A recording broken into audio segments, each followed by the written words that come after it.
Please like and subscribe to this channel for more health tips. I talked about the benefits of calorie restriction. Well, the greatest caloric restriction is no calories at all.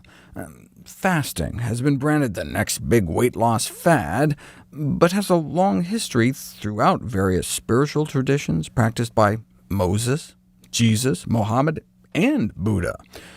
In 1732, a noted physician wrote, "He that eats till he is sick must fast till he is well." Today, about 1 in 7 American adults report taking that advice, using some sort of fasting as a means to control body weight.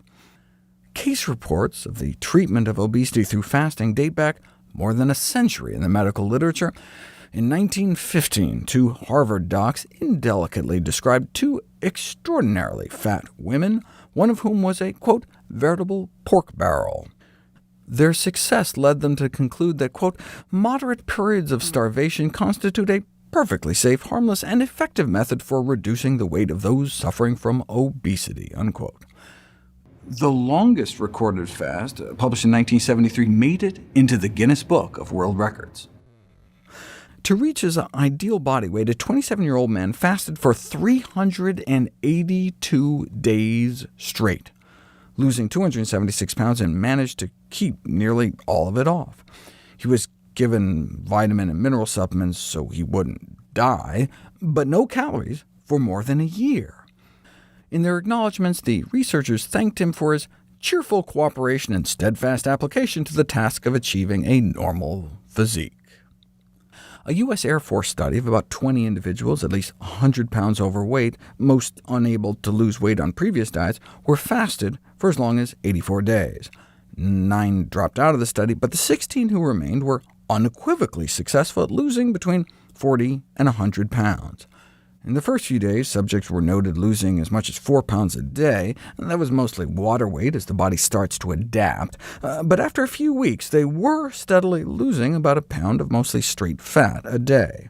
The investigator described their starvation program as a dramatic and exciting treatment for obesity.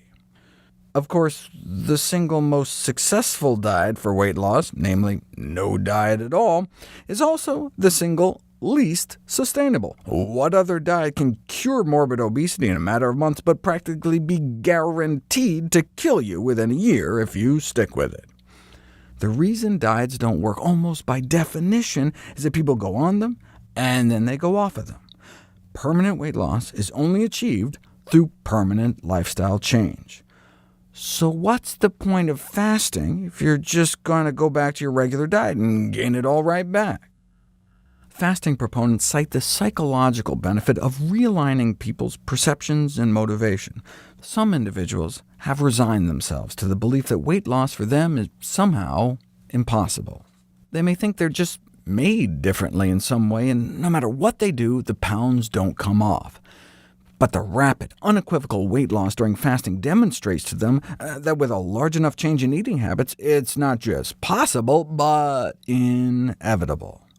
This morale boost may then embolden them to make better food choices once they resume eating. The break from food may allow some an opportunity to pause and reflect on the role food is playing in their lives, not only the power it has over them, but the power they have over it.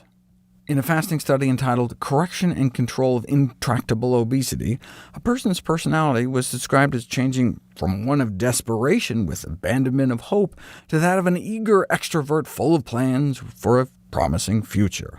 She realized that her weight was within her own power to control. They concluded, this highly intellectual social worker has been returned to a full degree of exceptional usefulness.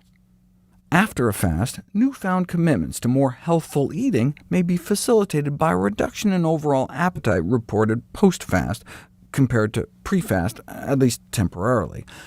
Even during a fast, hunger may start to dissipate within 36 hours. So challenging people's delusions about their exceptionality to the laws of physics with a period of total fasting may seem barbaric, but in reality this method of weight reduction is remarkably well tolerated by obese patients.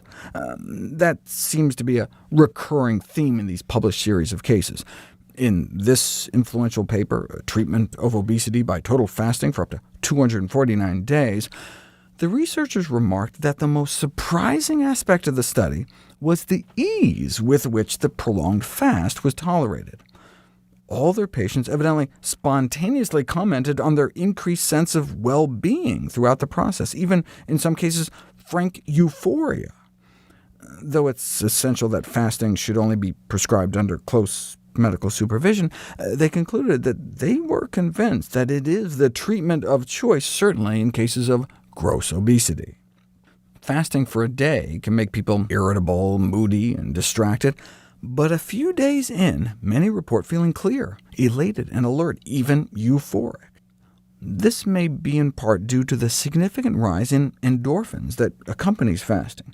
Mood enhancement during fasting is thought to perhaps represent an adaptive survival mechanism to motivate the search for food. This positive outlook towards the future may then facilitate the behavioral change necessary to lock in some of the weight loss benefits. But is that what happens? Is it actually effective over the long term? And I'm sure you saw titles like this flash by. Is it even safe? We'll find out next. If you find this useful, please like and share.